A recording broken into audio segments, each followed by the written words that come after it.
I'm Angela Lucier with the Umass Amherst Alumni Association, and we're here today with Sarah Hill, who will share some information about how to move to New York City successfully. Thanks for being here today. You're very welcome. Can you start off by telling us a little bit about yourself? Sure. I graduated from Umass Amherst in 2010. I graduated a semester early, so it was the mid-semester. And I graduated with BDIC and a concentration in real estate entrepreneurship. All right. And so, what have you been doing since you left UMass? So I left UMass in the fall. So my last semester I spent in London. I was in a abroad program through Kappa. And when I got back, I was actually planning on staying in London. And that kind of fell through, and so I had to move back to upstate New York, to my parents' house in the basement in the middle of nowhere. And I was like, what am I going to do with my life? And I just started applying to jobs. And I got a job in New York City. And I was hired the same day. I went in on a Thursday, and I was starting to move there, or my time to start was a Monday. So I had 4 days to drive 7 hours back home, pack up my life, and drive back to New York City, and live, and start my new job on a Monday. So I'm assuming you wouldn't recommend that other people take that same path of giving themselves 4 days to figure out where to live and how to get situated? I recommend if you're getting a job, take it and figure something else out, because in New York City things move fast, and it's you can rent an apartment in a day.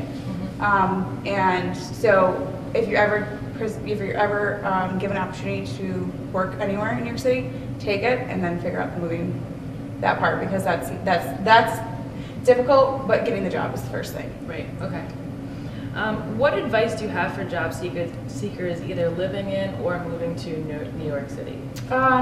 Again, take the job. Yeah. Assistant jobs are great.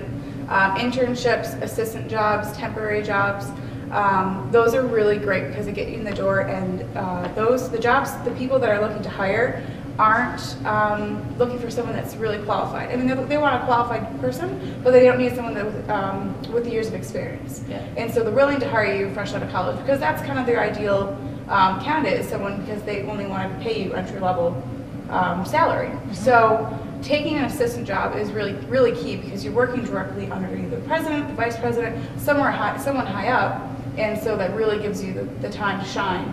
And whenever they're doing a promotion, that's you're probably up for promotion.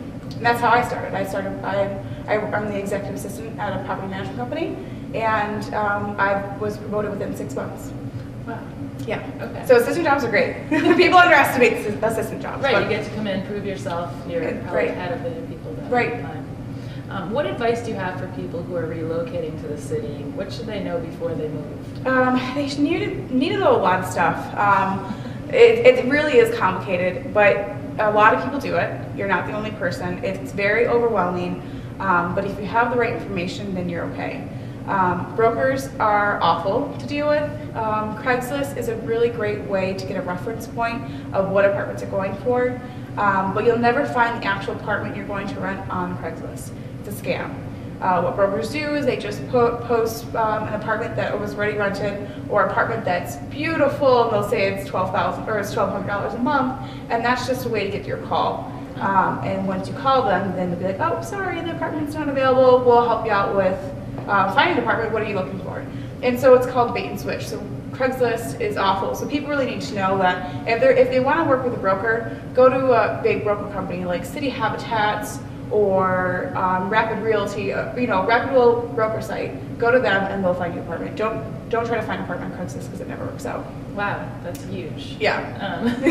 So you just started a business. Can you tell us a little bit about what you do and what your business is called? So my company is called Perfect Strangers of New York City, and I started it because there was so many people that I've spoken to that had a similar path as me. Moving to New York City, not having any idea what you're doing, had no one to talk to. I only knew one person in the city. I had one friend from UMass actually that moved there, and I had no one to turn to. And I paid a lot of money to sublet an apartment. I lived with someone I wasn't comfortable with, and I had to learn the ins and outs on my own.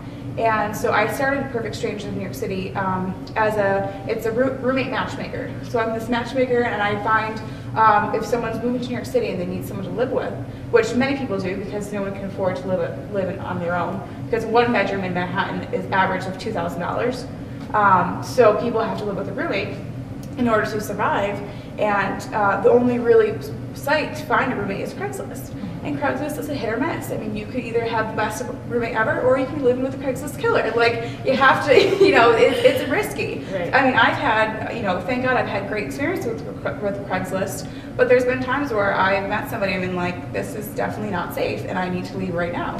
And for people that are fresh out of college, the parents are not only afraid of their children moving to New York City, but for them to put the trust in them doing it on their own, it's scary. So I started this company as a way to help people not only get to New York City, helping them with their budget, figuring out how much they can actually afford, figuring out a neighborhood to live in. I mean, New York City is just not Manhattan. It's five boroughs. It's Manhattan, Queens, Brooklyn, the Bronx, and Staten Island.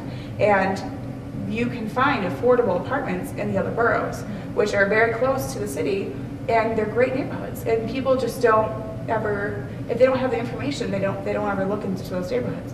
Though a lot of the boroughs are unsafe. There's parts of Brooklyn where you would never step your foot into because they're very dangerous. But there's parts of Brooklyn where the famous people live, and there's, they're multi-million-dollar mansions, and it's gorgeous. And then down the street, you have your apartments where you can afford. Yeah. So you save them a lot of time. I save them a lot of time, and it's affordable. My fees aren't outrageous. It's just a way for me. I'm a broker, so I can rent apartments, and so after I find them a roommate, they can use me as a broker, and then I'll find them an apartment. So it's kind of an all-in-one service. So I help them get to New York City. I help them get acclimated to the city. I find them a good neighborhood, a good roommate to live with, and then I find them that perfect apartment. Yeah, and it's a hobby for me. I have a day job, so this is just something I'm doing on the side to help some students out. Mm-hmm. And how can students get in touch with you if they're interested in learning about what you do? They can call me on my cell phone. I give out my cell phone number. It's 585-474-5836. They can reach me by my website. It's psofnyc.com. They can Google, I'm on Facebook as well. My website, you can just Google Perfect Strangers of New York City, and you can find me on Facebook. There's a lot of ways to get a hold of me. You're everywhere. I'm everywhere. You can find me everywhere. Not really on the web. My full name is Sarah Hill, so there's a lot of Sarah Hills on Google. Yeah. Yeah, I'm excited to help some students because there's a lot of people out there that need some assistance, and New York City and moving there is scary, but it's totally doable. Great. Well, thanks for being here today. Thank you. I appreciate the advice. Thank you.